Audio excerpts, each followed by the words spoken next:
the Montreal win was just for fun, if you think about it. Like Pogačar was up there by himself, and then McNulty bridged up to him. Pogačar waited for him and then pulled him to the win.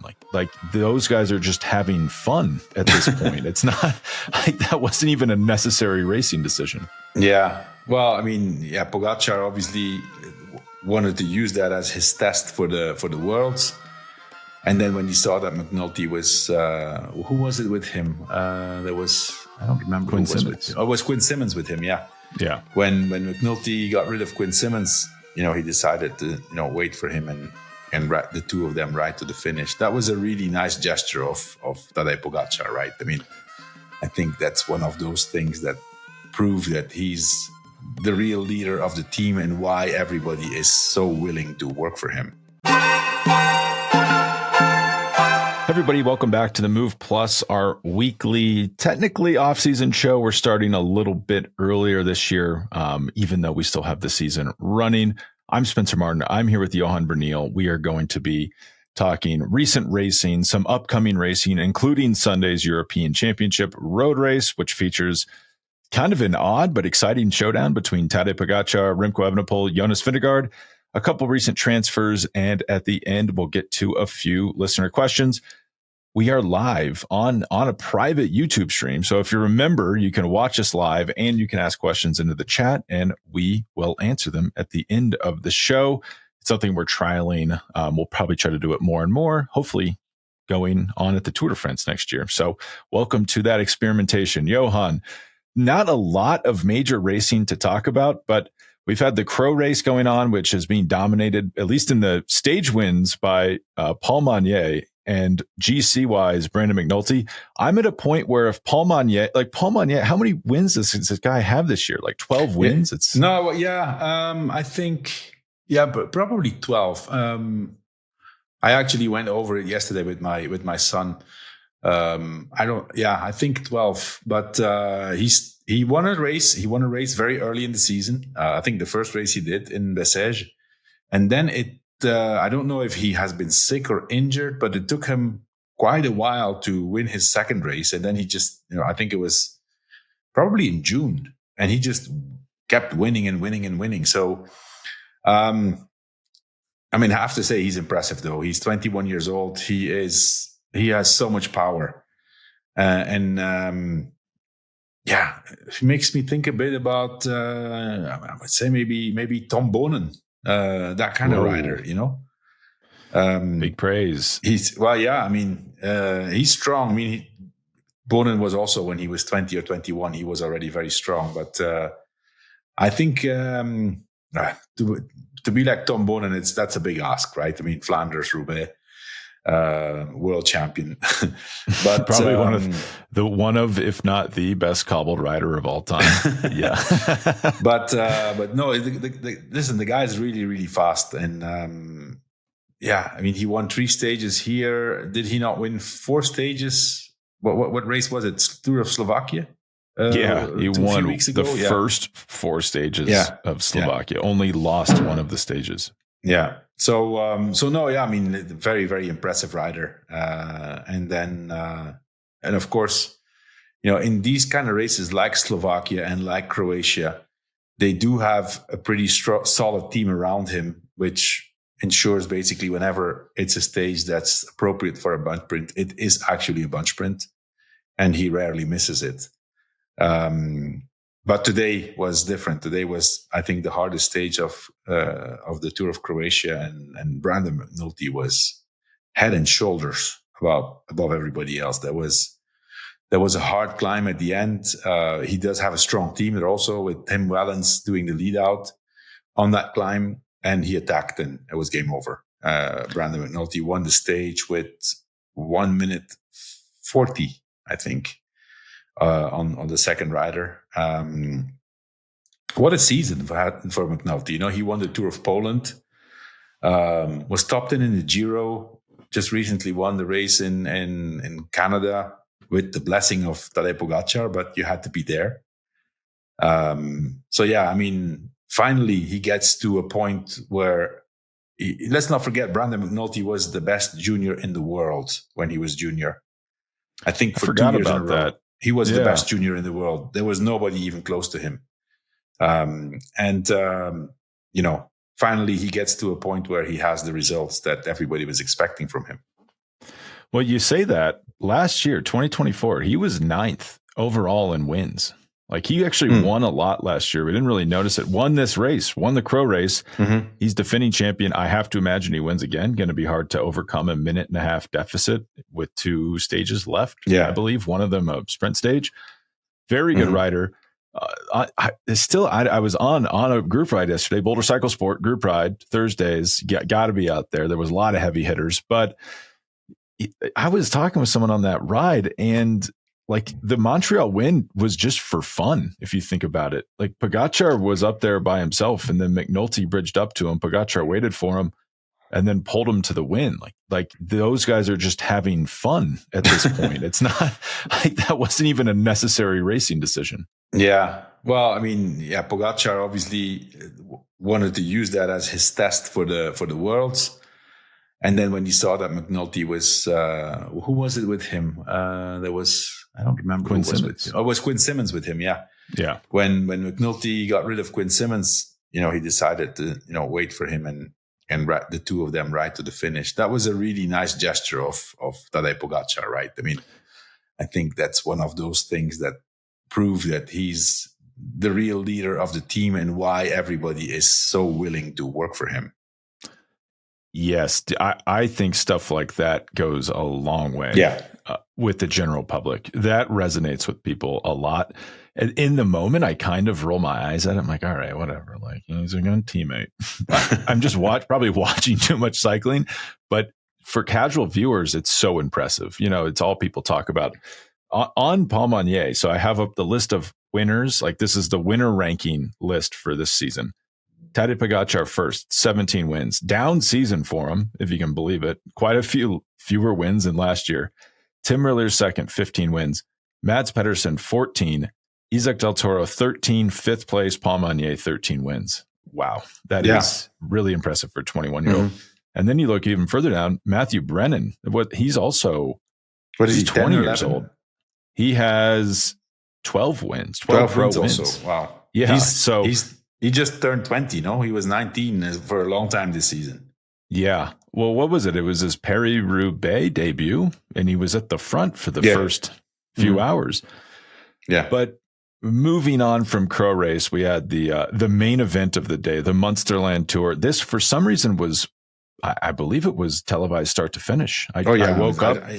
When I saw that, I said, wow, why do they do this? I don't, it's one, I love the region. I personally enjoyed seeing it, but I woke up, I turned it on. I thought, why am I watching the beginning of this race? Yeah, Spencer, well, imagine somebody who has to commentate that race from start to finish. I was thinking about that. I got an offer to comment. I won't say the race, to commentate a race. And it's something you think you can do until you're put in the position to do it. And then you think, what am I going to say 4 hours on end? But Jasper Philipsen wins over Arnaud Delis. Really impressive win. I was watching it and I thought for sure Delis had it. And then Philipsen comes around. It's a kind of reminder. It's silly to say because he's probably the best sprinter in the world, at least in Grand Tours. But he can correct course when things aren't going perfectly, and to come around a rider like Delis is not easy. So I was impressed. Yeah, and there was, there was a lot of really good sprinters. So Jordi Meus was there. Was Jonathan Milan there? I thought I saw him on the start line. Yeah, Merlier was there, but he crashed. So that's obviously something that would have been different, but I mean, without the crash of Merlier, still Philipsen with his team, the way they control this race. He won last year also, Philipsen, so he was the defending champion, coming off the form of the Vuelta, and I think it's he's the fastest sprinter right now. If you look at pure sprinters, maybe a close one with Merlier. But Delis, I mean, let's talk a little bit about the sprint of Delis and his end of season. He's winning a lot of races. he won a race in France, a few days ago, and then I think he's up to seven or 9 wins already now. Also, with his whole beginning of the season, basically no results. How many wins does he have? So he had 3 consecutive wins before this race. Yeah. 2 of them in Belgium, 1 of them in France, won a stage of Renouille Tour. Just this season, he has 1, 2, 3, 4, 5, 6, 7 wins, which is very good season. Yeah. I should no Jonathan Milan on the start line, but Little Trek only started 7 riders. So maybe he was supposed to start and then dropped out. And also, some teams only have 6 riders. Like Visma started 6 riders. Some teams have 8 riders. Yeah. So I'm not quite sure what's going on there. But I think the Lee, it's difficult to say. I mean, have you looked closely to the sprint? Did you see that he always has some kind of issue? I don't know what it has to do with his power on the bike. I don't know what it is, but did you see that his back wheel skipped with 50 meters to go? I think he went over a bump or went into a little hole in the road, and so it was a close one. I don't know if that would have made a difference, but the Lee is obviously he got his form back, and I've heard on Dutch commentary that he had to change a lot of things. That he went back to his old-fashioned way of doing. So the Lee's family, they're farmers, so he lives on a farm. And his favorite thing to do is being out on the farm with the animals, with the cows, and so I mean, I don't know if it's true or not, but apparently he spends at least 20 hours a week on the farm with the animals. That seems like a lot of time. I mean, it seems to work. It seems to work. He's having a really, really good second part of the season. Yeah, that I will say, if you go to European farms, they always seem much more idyllic and nice than a North American farm, where if you were out there for 20 hours a week, you might have windburn that would never come off your face. But it's interesting about Deli, same number of wins as Jasper Philipsen. Both have 7 wins. I guess it just shows you, because Merlier has more than double the number of wins as Philipsen this year. But it just shows you, like, Philipsen can just rise up for the big moments, like not be having a great season and then I'll just rattle off a Tour de France stage win and he also crashed out of the Tour, which was his main thing. And then I'll show up to the Vuelta and I'll win a couple stages. It's really impressive the way he can just rise to the occasion. You were saying Merlier might be up there with him. I would say Merlier's second and third week of Grand Tours are not on par with Philipsen. That's probably the difference between them right now. Anything else from this race that stuck out to you, other than you got to see a lot of it? No. That's it. It's. I mean, we all knew it was going to be a sprint, and I think the favorite one. So Philipsen, Deli, and then Pavel Bittner was third, I think. Is he on Picnic? He's on Picnic. Picnic Post NL, I think. No. Yes, who was in relegation danger at one point, and then now has kind of quietly shut the door on any challenge. Yeah. So impressive. Yeah. I mean, speaking of that, the relegation is Cofidis. They're now, I think, 200 something points behind X. Yep. I mean, because of the bad situation I think they're in, they just fired their current general manager, Cedric Vasseur, and they brought in a new GM. Who was responsible for the Look brand, the bicycles and the pedals. I don't know if they can turn it around, but it doesn't look good for Cofidis, because if you study a bit more in detail the classification of the team, so if you take the ranking of the last 3 years, which is what decides who's in the World Tour and not, for the moment they're out. And X gets the 18th spot. And then if you go to the ranking of this year, I don't think they are in the first 3, at least not in the first 2. Lucky for us, Johan, I spent 8 hours on planes going back and forth from a place recently. So I had plenty of time to tally this all up and think about every possible scenario. But let's assume Uno X is promoted. So that will, they'll be promoted. So the teams that would be promoted are Israel Premier Tech, Uno X, and Lotto. So then the wildcard teams for next year, not wildcards, the automatically invited second division teams would be Tudor, Q36.5, and Cofidis. So if Cofidis is not promoted or they don't hold their spot, they would be third, but just barely above Total Energies. So they have to, like, even if they get relegated, they have to sprint through the end of the year to stay ahead what's their advantage on Total Energies? It's about 300 points. So it's about the same Total as their Energies deficit. is most likely going to win the Tour of Langkawi. Yeah. They want, I don't know how many points there are there, but so yeah, that's interesting. But it even gets more interesting. Just wait. So let's say Total is not in the top 3. That means there's 2 wildcard slots to the Tour de France. Total, who is going to lose their sponsorship at I don't know if you saw that. End of 2026, yeah. So they will be a wildcard team to the Tour next year, even if they're not in that top 3, because the top 3 second division teams get automatically invited. That leaves, do you know who then would be the last wildcard team to the Tour de France? Titema Rockets. Wow. Unbelievable.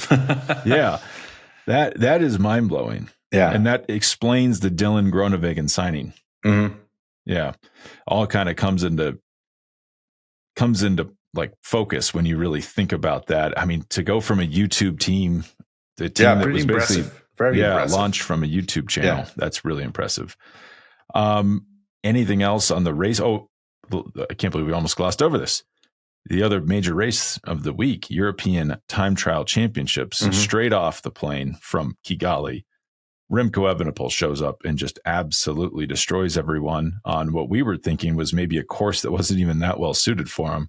What do you think of that performance? Yeah, I mean, he did beat Pipo Ghana, so that's obviously always a challenge on a course like this. But he's in super shape. Impressive, I mean, if you look, and then the third guy, this Larsen, is it Niklas Larsen? Niklas Larsen on a third division team. Yeah. Who goes to Titema who will ride for Titema, by the way, next year. But I mean, the same thing happened, like Evenepoel catching Stefan Koen, who is a multiple European champion time trial. That was obviously the image of the time trial European Championships. But if you look at Evenepoel's palmares now in the last year, he is the only one who's ever. So he's gold medal in the Olympic time trial, gold medal in the World Championships time trial, gold medal in the European Championships time trial, and gold medal in the Belgian Championships time trial. So. He's the best time trialist in the world, bar none. There's no discussion about that anymore now. I mean, it wasn't even particularly close. He beat Ghana by 43 seconds on a 28-minute course. Yeah. Here's a question for you. So Evenepoel, that would mean he has every championship he possibly could have, right? In the time trial. There's nothing left. Yeah. So let's just say he's better than Ghana, which I think is fair. Where does Ghana go from here? Like, what does he focus on next year? Time trials? Does he double down on the classics? Like, where do you see Ghana's career evolving? I mean, Ghana can still win every single time trial where Evenepoel is not present. There's, in the Giro, he can win time trials, but Evenepoel is just. I mean, and again, Spencer, I saw some pictures. Frontal pictures. There is just no. If Evenepoel has a decent day, it doesn't even need to be a super day. If he has a decent day and it's a fast course, there's no way anybody can beat him. He is so aero. Yeah. That frontal surface is just mind-blowing. The way this guy is able to, put himself in that position. And I'm gonna again get people who criticize my applauding Evenepoel. But I'm sometimes very critical about Remco. Also, this. But I think we have our fair share of criticism about Remco on the show. But it's just if you look, he does have the power. He's an amazing athlete. But if you look the way he's able to optimize his position on a time trial bike, nobody else can do this. It's for like half an hour or 1 hour. And by the way, I think in one of the former podcasts, I think I said that he was thinking about the hour record. Yeah, I was just thinking about that. Not true. Not true. He's not. It's not on his mind. Well, Ghana is. What would be? I agree with you. I think you couldn't create physically a better time trialist because of just how aero and powerful he is, and he's a good athlete. He almost made that. He was almost like a Belgian senior international player, which is very hard to do in soccer and football, the real sport. But so he's clearly a good athlete. But what would be the downside of chasing the hour record? Is it just the preparation, like all the time and money you sink into that? It's a lot. You have to put a lot on the side. It's a big project. Plus, let's not forget he's going to be on Red Bull now, and he has Dan Bingham there, who was the tester who actually broke the world record first before Pogana, and then prepared the whole plan for Pogana when he was still on Ineos. I think the big issue with Remco and the hour record and the disadvantage, he has a huge disadvantage compared to Pogana. It's on a velodrome, and it's different. It's different riding. It's you have to be able to ride the track, because the technique riding on a track is something that is super, super important for the hour record. And I think Ghana is a big specialist of the track, and Remco has never ridden the track. Yeah, I could see that. Yeah, he didn't grow up on it, latecomer to the sport. I mean, I was even riding with like a former world-class track rider yesterday, and just the way they can kind of generate power from seated positions and time things. I guess it's just a skill you build up over a long period of time. It's a different pedaling style, Spencer. It's a different pedaling style, and even if it's individual in time trial position and low on the track, you still have the technique of the corners and coming out of the corner faster, and it's different. And so it would take a lot, and the bar is extremely high. I mean, is it 57 already or 56 points? I don't know. Probably 57. ChatGPT, what the hour record is. It also, I didn't thought of this. Bradley Wiggins pointed it out. The track is not flat, so it's not like you're just riding around as fast as you can. Like you use the little, there's a little dip after the corner. How much is it? Can it get it? It says, I don't know if this is true. This is what ChatGPT says, 56.8 kilometers. That's correct. That's just pretty fast. I mean, for our American listeners, that is going to be like 35 miles an hour for an hour. Just try to go hold that. No drafting or anything.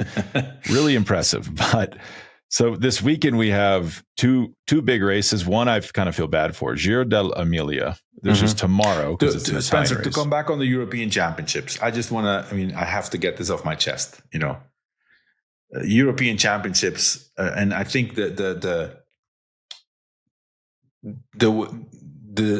race that illustrates this the most is the mixed relay. Why does this thing even exist? It's like mixed relay. So we saw it already on the World Championships. Personally, I think the discipline it's not. I mean, it means nothing. I mean, nobody wants to participate. The big riders don't want to participate. The European Championships mixed relay, there were 7 teams at the start, Spencer. 7 teams. So you had France, Italy, Switzerland, Germany, and then Luxembourg, Ukraine, and Estonia. I mean, where is everybody? I mean, and then if you look at that I mean, and then what do we have? 15 spectators. There was nobody there. This takes me to a bigger question. Also, we're like in the meat of the cycling season. like points are the points battle is like at full tilt. We have races like coming thick and fast, and you expect people to target this. It makes no sense. On a larger question, how does this make any financial sense, the European Championships? Does it make money from the region paying it? Like, why do they even run this thing? Well, I mean, first of all, I think it's also one of the, it's a justification to exist. You have all the national federations, right? Why does there even have to be a European federation?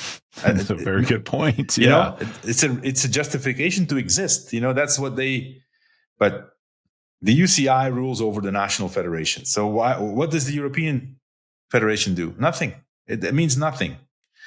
Plus, I think in this case here, to have the European Championships 1 week, in this case here, the time trial, 3 days after the World Championships, makes even less sense. It makes no sense. I mean, it's impressive also what Evenepoel did. He did the World Championships time trial, he did the road race, and on Sunday and on Wednesday, he's already racing in France and wins the time trial. But that's hard, man, on these guys. You need to be in top shape. You cannot get sick. It's asking a lot of your body. I think this year, the European Championships and the European Federation, they're very fortunate that Pogačar participates. Yeah. And that Jonas Vingegaard participates. That's a first.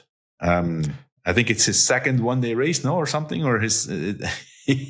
When is the last? Yeah, he won one-day race, and so that may be the reason why he participated, because it's in that area. It's there. Oh, because he lives right there. Yeah, you're right. I didn't think about that. No, but the race he won. Oh, the race he also won probably was over there. Was over there. I think he can also just drive there from his house too. Probably, yeah. Wait, hold on a second. What one did he win? The Drôme Classic? Yeah, Drôme Ardèche or something. So that's yeah. So it's over those climbs, so yeah. I mean, the race on Sunday. It's a hard race. The field, I would say, is not that great. I looked quickly. I saw, for example, Great Britain is not even sending a team. I couldn't find them. I was confused about that. Yeah.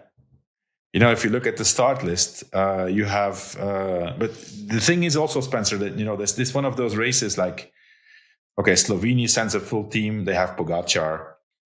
They have Mohoric. But there's guys on here. There's guys on almost every single country that I have never heard of. Thailand Pfingst from Slovenia, never heard of him.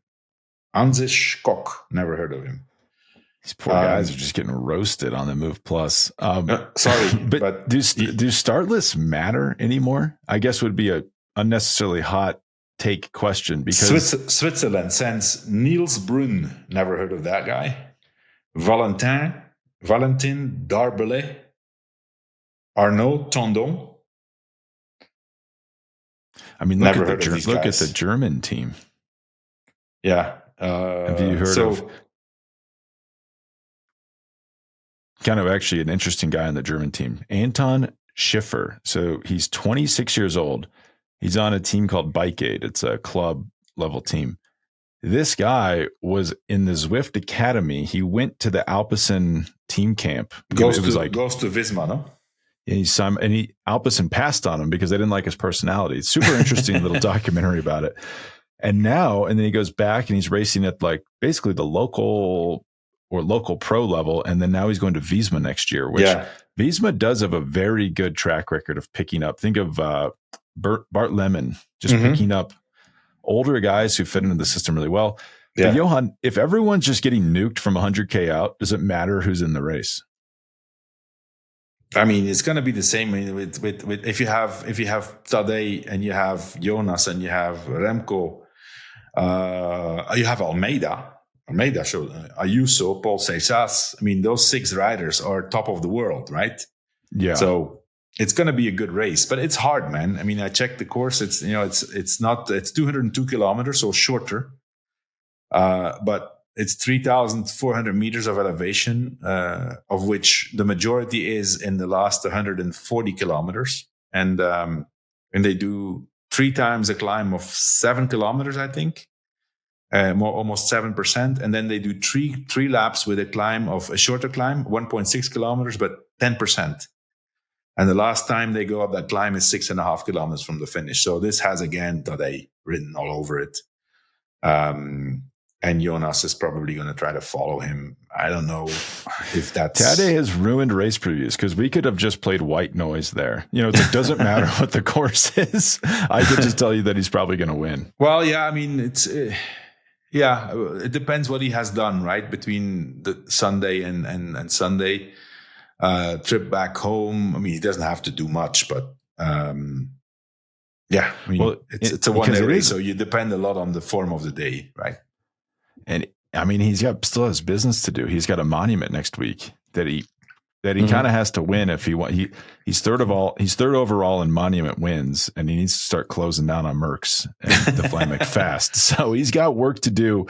The sad thing is this is a 0-sum game. So all those names we said are names that would usually be at Giro dell'Emilia. Like the past winners of that race were Pogačar, Roglic, Enric Mas, Roglic, Vlasov, Roglic. And those, I believe all those guys were targeting Lombardia in those years because it's the week before Il Lombardia. It is what town is this? I'm blanking on the town. It's like a fantastic finish. The Tour de France had the climb there. That's where Pogačar attacked Jonas, and Jonas followed him, and everyone freaked out.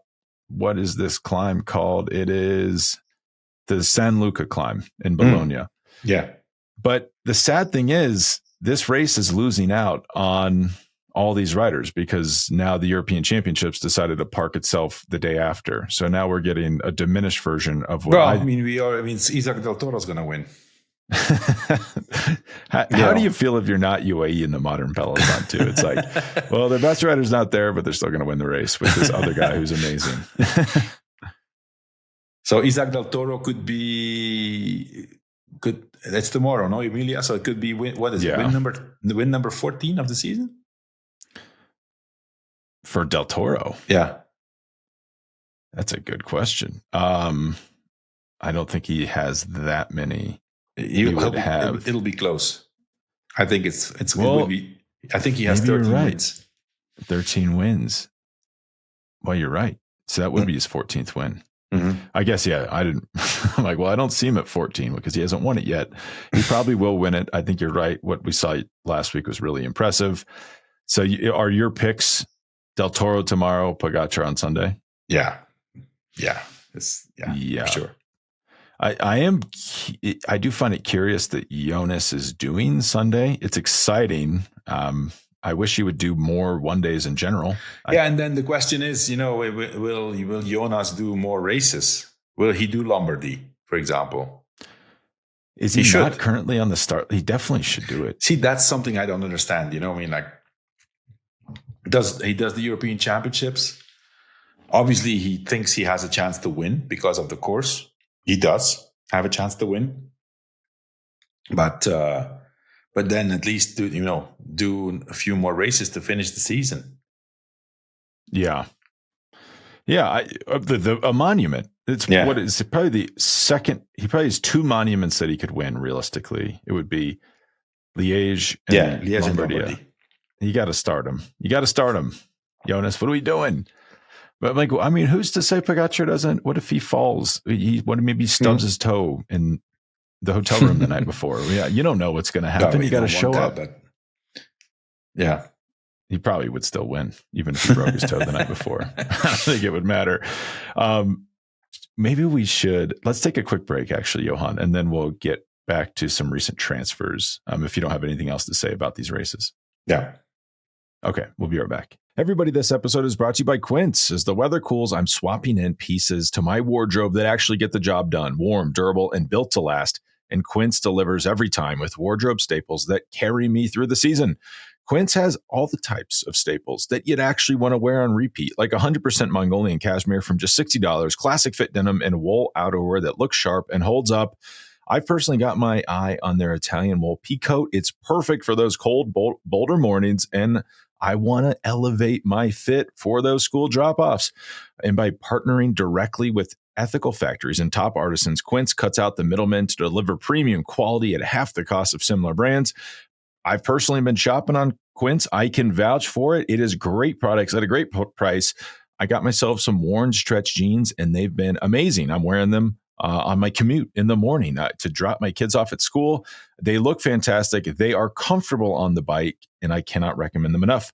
So if you're looking to refresh your wardrobe with timeless staples, check out quince.com/themove.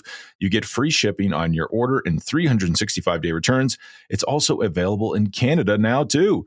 That's Quince, QUINCE.com/themove. Remember, free shipping and 365-day returns, quince.com/themove.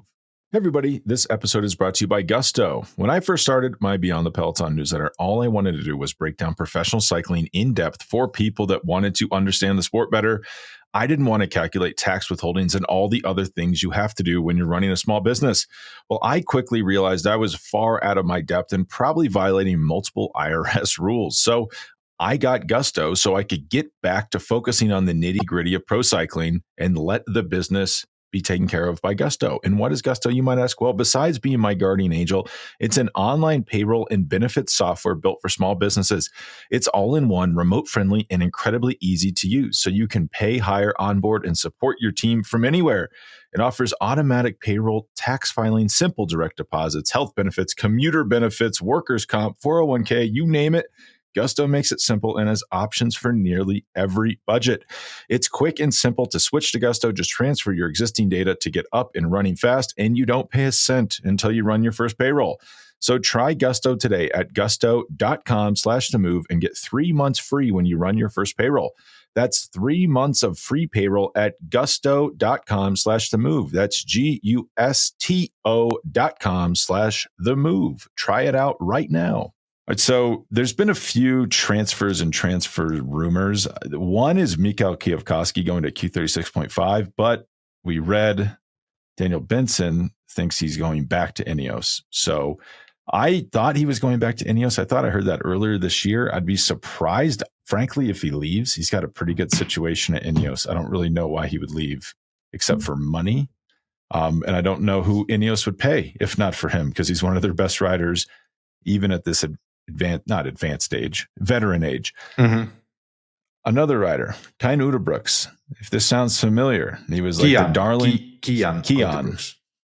Who, by the way, Victor Kampenaerts revealed, not knowing, but he did an interview after the World Championships of Women, that Kijn Uterbrooks' girlfriend is actually the new world champion women, the Canadian Magdalene. Oh, really? Yeah. So I saw an interview on Belgian TV in Kampenaerts, and they asked him a question. He said, based on what you saw from the women's race, what do you think, what happened in the road race for the men, and surprise winner? And Kampenaerts said, not a big surprise for us, because, she came training with us, because she's the girlfriend of Kijn Uterbrooks, and and she was super strong, and so that's how it became public that they're a couple.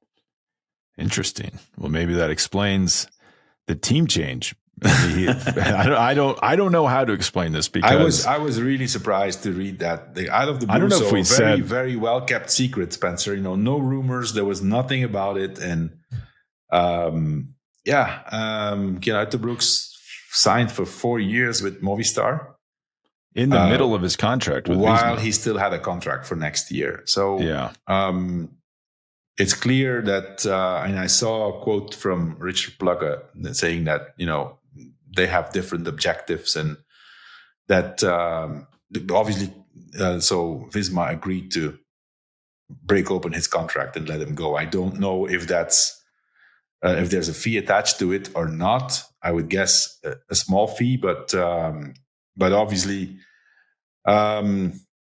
listen, Kian Uiterbrooks is a big talent. He's been dominating the categories he was racing in the youth. Won the Tour de l'Avenir. Came to Red Bull. I think he finished 10th on top 10 in his first Vuelta, and then left unexpectedly, also on a contract still with Red Bull to Visma. They had a battle about that, so Visma obviously paid to get Uiterbrooks out of his contract with Red Bull, and now after 2 years doesn't finish his 3-year contract with Visma and moves to another team. I don't really know what I have to think about it, Spencer. At 22, already on your third team, yeah, and having broken your contract twice, it's not a good sign. He's a talent, that's for sure. Something tells me, and I don't know the guy personally, I just go off what I read and what I see, is that it's must not be easy to work with him. I mean, essentially that's what Red Bull said. It was, I believe, departing team manager Rolf Aldag after he left. He was, I don't want to put words in the man's mouth, but he kind of expressed like, it's going to be nice not to work with him again. I believe he said something like that on the record. But he gets 8th at the 2023 Vuelta. Already, it was kind of weird because if you remember, he was mad at Vlasov for getting 7th. And if you're a team manager, they were on the same team, both on Bora, and I had 2 riders fighting over 7th and 8th, I would be livid. I was like, what the hell are we talking about? Like, both of you guys, I don't care. I don't care. Get on the podium, win, or like, let's not fight about 7th and 8th. So right then I thought it's like, why would Vlasov work for you to finish a spot ahead of him when he's trying to get his own contract on the team? But he leaves and goes. He is a terrible 2024. And I thought the whole conversation around him in 2023 was a bit odd. He was like being covered as though he was the next great like Belgian Tour de France winner. But the thing is, in his defense, he did have an issue with one of his legs, with one of the arteries. I don't know if he had surgery or not, but obviously I don't remember either. He had that typical issue with numbness in one of the legs, and I do remember that he was out for the majority of the season in 2024, and then he came back in Tirreno, did 1 or 2 good stages, and then he had it again. I still see the images when he crossed the finish line, and he was devastated, saying, okay, this, obviously super disappointed. He had the same issue. Then he was out of competition for a very long time, and I think he came back end of July, beginning of August, and then won the Tour de l'Ain. Very impressive. Then there was another stage race where he's been very good since coming back. 2nd at Czech Tour. And then 5th at Tour of Slovakia. I did not watch the Tour of Slovakia. I can't speak to his performance there. But then World Championships, at a certain point, he was the only Belgian rider in the front chase group. No, there was the moment Pogačar goes on the Mount Kigali. It was Pogačar, Ayuso. I don't know who else was there. There was another guy, and then Kian. Because when Remco, I think Paul Seychelles was the other guy. Was it Paul Seychelles? I think so. I could be. I don't remember. Wait, no. Who was it? Oh boy. Oh, it's going to drive me nuts. I think it was Jan Christen. Yes, that's who it was. Yeah. And so Uiterbrooks looked good, and then he stayed up there for a bit, and then he kind of helped Remco a bit also to come back. So he's at a good level. Obviously, this was in the making already for a while, this transfer, right? Because it's not something that they have decided now after the World Championships. Anyway, we'll see. Maybe that's what he needs for his career. I don't know. Movistar can definitely use a really good rider for GC. And so, I don't know if that's the right choice, but we will see. We'll see. Yeah, it's. I mean, Movistar needed to sign somebody. He I just better didn't learn expect Spanish. it. I have to say, he better learn Spanish. But I think he actually, if I'm not mistaken, he lives in Girona. So it looks That's the to me worst like place he's a to learn smart guy. Spanish, So for though. sure, was that? It's a terrible place to learn Spanish. You're in Catalonia. Everyone speaks Yeah, English. no. To me, Uiterbroeks looks that kind of. I mean, I think he's pretty good at. He's a smart guy. I think he's gonna learn Spanish, or he speaks Spanish already. I would say even the bigger, I think, culture shock would be going from a team that made their own software program to help you eat to, I assume, just like no supervision at Movistar. Yeah, get on your local group ride, show up ready to race. Nah, but I think a guy like Uiterbroeks, I think he has everything under control himself. He's that kind of smart and meticulous and obsessed guy. Yeah, and you could honestly see that maybe not working that well at Visma. Because if they're telling him what to do, he thinks he knows what to do. Maybe that didn't work that well. Yeah, probably. I was just going to mention. I think we should. I'm going to say something. We're not going to give any commentary on it. I think it's weird if we don't say it. So Israel Premier Tech is not going to be racing tomorrow because they were disinvited to Giro dell'Emilia. They also, after being disinvited to that race, uninvited, they're pulling out of three other, it's these three almost consecutive, my camera's going crazy, three consecutive Italian one-day races leading up to Lombardia next week. I assume they'll be at Lombardia. I don't really know why the situation would be better there versus this because they were pulled out of Giro dell'Emilia. I kind of don't hate the logic. The organizers are saying it's not safe to have them there. Probably the Volta could have made the same decision. But I don't know why the situation would be better next week. I assume they can't pull them out because it's a World Tour race. Is that right? Yeah, normally Lombardy is not in a position to do the same thing, even if they, as far as I understand, Emilia made the decision because they're under pressure from the region, who's afraid of protests. Lombardy is not able to do that because Israel Premier Tech have an automatic invitation and actually obligation to participate. You're right. Well, actually, no, they don't have the obligation because they are an automatic invite. But if you're a World Tour team, you cannot say I'm not going. Israel could potentially say they're not going, but the organizer is not in a position to say you can't come. Remember this during COVID? Like some teams had all their riders had COVID, so they left a race, and then like RCS tried to sue them for leaving the race. And on top of that, you get a fine from the UCI for not finding a team. And then on top of that, if that wasn't bad enough, Factor came out with a pretty, I would say, damning statement, basically saying this is just bad business. We can't continue to be involved with you if you don't change your name. Premier Tech said the same thing. I'd assume they also want them to change their country of registration. I still don't see Sylvan Adams backing down. And I frankly, if they change the name to Sylvan Adams Cycling Academy, I don't know if that would help that much either. So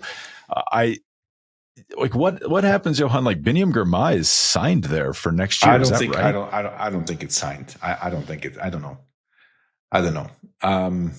Man, if I would be Biniam Girmay or his agent, I would. There's other places where Biniam Girmay can sign. I would think so. His future is more secure because Israel Premier Tech, they'll probably make the best financial offer. Given the climate we're living in right now, I think that team is not secure. You don't know if the team can participate in certain races, and the continuation and the future of the team is not assured, in my opinion. I agree.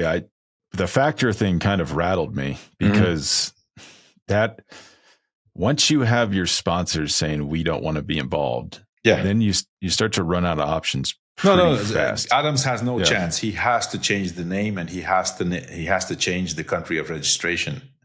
That's the only he will have to make good on those two things for the team to continue.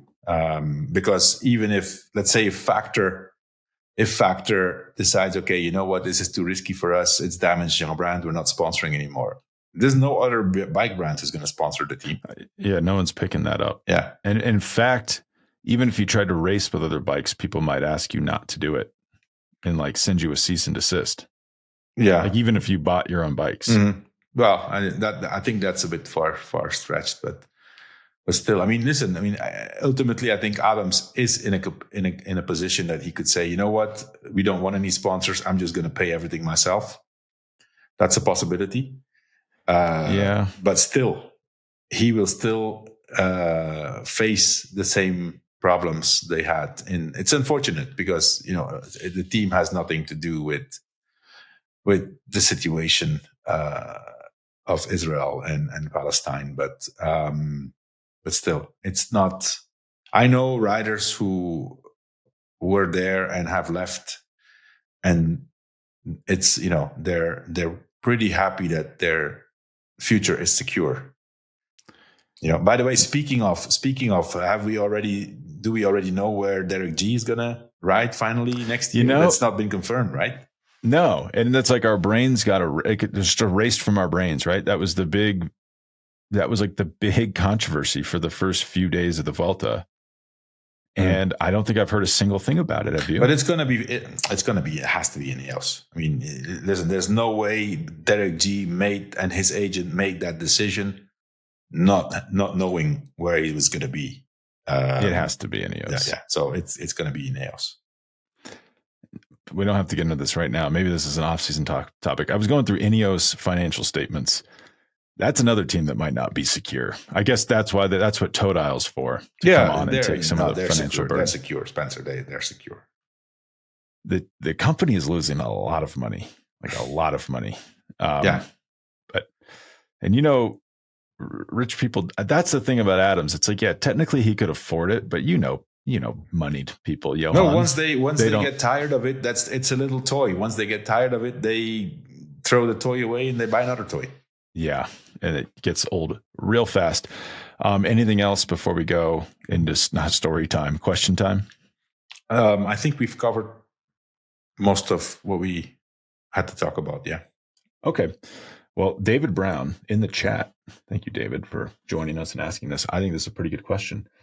He said, last year you said Tadej's year was arguably the best ever. Assuming he wins Lombardia, is the Tour plus World Championships plus 1-1-1-2-3 in monuments with less overall wins better, the same, or not as impressive of season?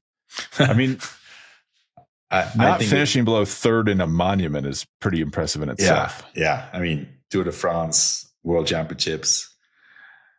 So monuments would be what? So he won Liège. What else? He won Liège. Well, are we penciling him in? Let's pencil him in for Lombardia just for for this exercise. Yeah, because here it says 1-1-1. So which other monument has he won? This is embarrassing. It's because he wins so much we forgot he won Flanders, Johan. Oh, damn. Yeah. And then he got third at San Remo and second at Paris-Roubaix. Yeah. That alone, I don't know how many seasons there's been like that with those finishes in the five. Well, you'd need another Grand Tour, right? Like you need the Giro. Giro Tour World Championships. So last year already, and then I mean, listen, it's up there with the best ever. It's up there with a Mark season or. No, listen, it's amazing. I can't say it's the best ever. I don't have the stats, but I think it's pretty close. Well, and he didn't do Flanders last year, so my personal opinion is I don't think as a society we've digested how impressive Pogačar winning Flanders and getting second at Roubaix in his first ever attempt behind Mathieu van der Poel is. Yeah. I would almost say this season might be more impressive, especially, like we all know the feeling. You show up to the Tour, everything's firing, you're winning, it's great. But to show up and everything was not firing on the same levels this year. Like they lose Almeida right away. the course was a little goofy. It was tough course, and like it was really unpredictable.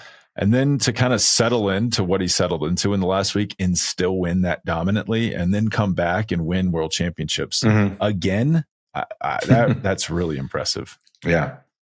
No, listen, it's amazing. It's an amazing rider. He just, I think, then we forget about if he's also European champion, for example, add that to the list. Oh, yeah. The way we talk about that title is we never are not talking about the European Championship jersey.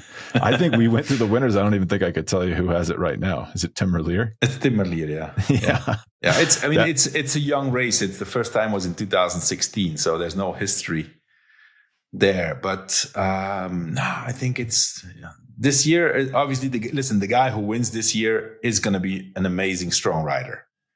I'm not saying that. Because there are championships that are won by sprinters. But in this case, we had Merlier, we had Jakobsen, we had Viviani, we had Nizzolo. Those were all sprints, right? And then we had Laporte, we had Sagan, who was the first winner. We had Matteo Trentin, and we had Sonny Colbrelli. I think those are all the winners of all the European championships, if I'm not mistaken, and Alexander Kristoff. And also, so it's been very sprinter heavy. Yeah. And it's fine. A sprinter is also entitled to win the championships, but usually you want the champion of a whole year to be like a GC rider, right? Or, a guy who dominates cycling. Sprinters dominate sprints. And so it's not been often that the world champion, for example, has been a pure sprinter, except whenever it was a course. But usually, we had Sagan winning in a sprint, we had Cavendish winning in a sprint, we had Cipollini. Not that many sprinters win the world championships, right? No, like the Cavendish Copenhagen year. Here's a question from me. I'm slipping one in. That is the end of the season too climb heavy, because think how good Van der Poel and Van Aert are. They've essentially bagged it. Like Van der Poel's at the Ryder Cup. He's out in LA doing hipster group rides because there's nothing left for him for the rest of the year. Yeah. It feels like the schedule has gotten it's shifted to too difficult. Almost. And also, Spencer, in the case of Van Aert and Van der Poel, let's not forget they were prime in March and April. That's their focus. Well, so was Pogačar. Then but Pogačar is unique. And then they did the Tour. Van Aert did Giro and Tour, by the way. And so it's difficult to be still on your highest level at the end of the season, especially when the courses are not ideal for you. Yeah. And I guess they are both going to race cross, right? Yeah, but it's going to be less and less, I guess. Yeah. So this is now their free time almost. And then, they'll have to ramp back up in the off season. Here's another question from Rafa. These are good questions. People just throwing in good questions. So one thing no one seemed to call out about this previous World Championships was the fact that the Slovenian team lined up with 9 Grand Tour wins among them with Roglic and Pogačar. Has that ever happened before in the history of cycling? I don't have those stats, but that's, so Tadej has won 5 and Primoz has won 4, right? Yeah. Did Primoz win 4 or 5? 4 Vueltas. And how many? So did he win 4 times the Vuelta or 3 times the Vuelta, Primoz? Wait, hold on a second. I think it's 10 in total. Yeah, because he has 4 Vueltas and one Giro. So 5 and 5. Yeah. Wait. Yeah, and Tadej is 5, so it's 10. Yeah. Holy smokes. This person even expands it out to trade teams, but can you even Astana? They had Lance and 3 Contador wins, 2 Contador. I guess. Oh, 3, with the Giro. Yeah, and the Giro and the Vuelta. Yeah. At the end of 2009, it would have been 10. Yeah. But man, on a national team, I don't think that's ever happened, right? I mean, it's not difficult to imagine. I don't think so. It's funny. We did totally gloss over that. I didn't even think about it until I got this question. Yeah. No, that's impressive. And that is impressive. And for a country like Slovenia with 2 million people in it. and you know what's crazy about Slovenia is like the NBA season's getting ready to start here. The odds-on MVP for the NBA is from Slovenia. Mm-hmm. Like it's not like they're just pumping. By the way, great boost for the European Cycling Federation and European Championships. European Championships next year. Slovenia is in Slovenia. But get this, Worlds is in Canada, so I guess it's the same as flying back from Kigali, kind of. But you got to fly back. They have to do something about the dates. That's just. I know. Yeah. Because presumably Pogačar is going to go for the Worlds next year on a course that suits him, and then he's going to fly back. To be in yeah. We should go to that. That'd be kind of fun. Slovenia European Championships. Okay, last question. I may be in Slovenia for another event. I'm collaborating with a new event. It's called Everesting, which is basically doing the amount of vertical meters on a bike equivalent to the Everest, which is 8,800. And so we're looking at maybe an event in Slovenia. We just had the World Championships Everesting in Sicily on the Mount Etna 2 weeks ago. So won by our good friend Jack Burke, by the way. Yeah, that's cool. He won. He's world champion Everesting now, and so the purpose is to expand that over a few new events. And so Slovenia is on the list of one of the potential places to do the Everesting on actually one of the climbs, which is one of Tadej Pogačar's favorite training climbs when he was young. What's the climb? I don't know the name. I have it written down, but I don't know the name. I did. There's a big, it's pretty big mountain pass that's like it's like cobbled in the corners. It's very cool. That I wonder if that's the one. But yeah, shout out Jack Burke. He did it in like 7.5 hours. And I would say Etna, not even the best time, because there's like a lot of science that goes into fast Everesting time. And Etna, I would not pick that if I was trying to go for the world record. That's a very fast time on that climb. So this is from Pat in Bend, Oregon. Looking at Remco's dominance in the World Championships and Euros in the time trials, do you think it's possible ASO could design a route that aligns with enough recent tours but has enough time trial distance that Remco could take Yellow to Paris? Or is time trialing in weeks 2 and 3 of the tour too much of a different animal? We can't expect him to take 2 minutes on Pogačar. I think I got bad news for Pat. I think he might need 25 minutes on Pogačar. So maybe not 25 minutes, but I agree. It's a big difference. Time trials as a one-off event and then in Grand Tours. Remco's going to take time on Pogačar in time trials, but not much, not enough. I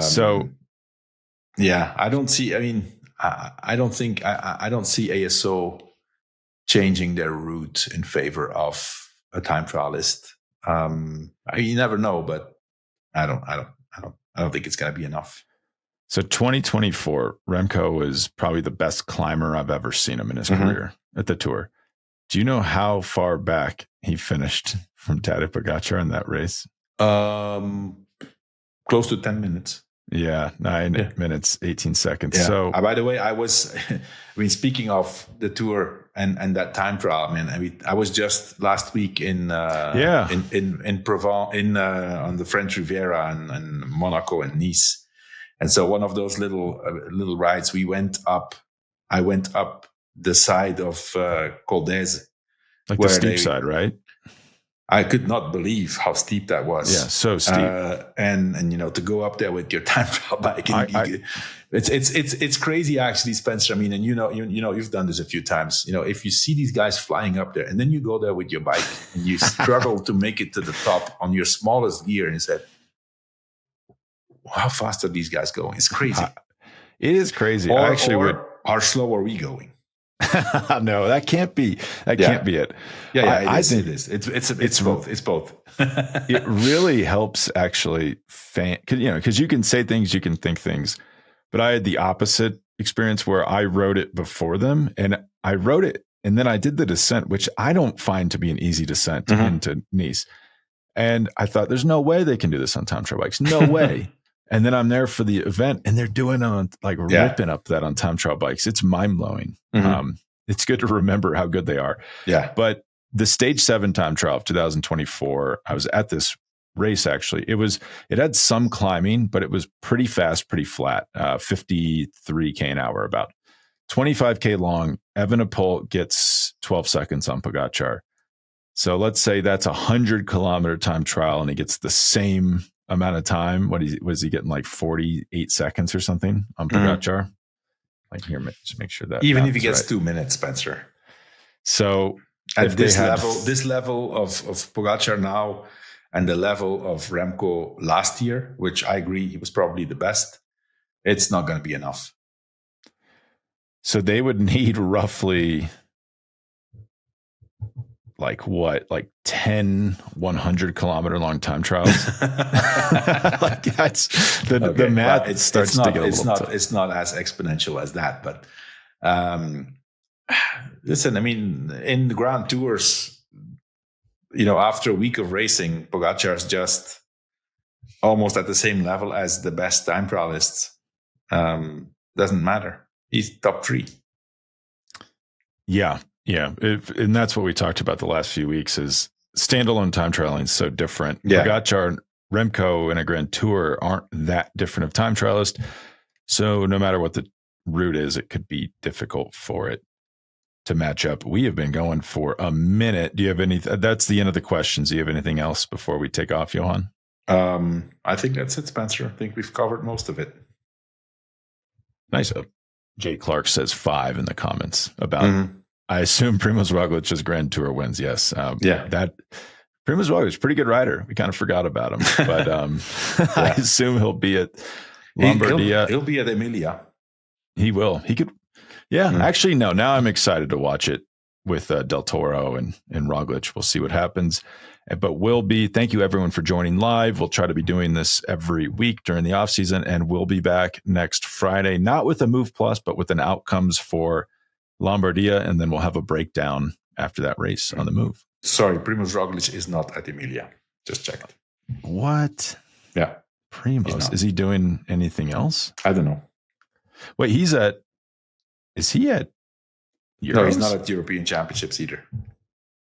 But he's going... Wait a second. Hold on a second. He's not on the start list. He's not. Wait.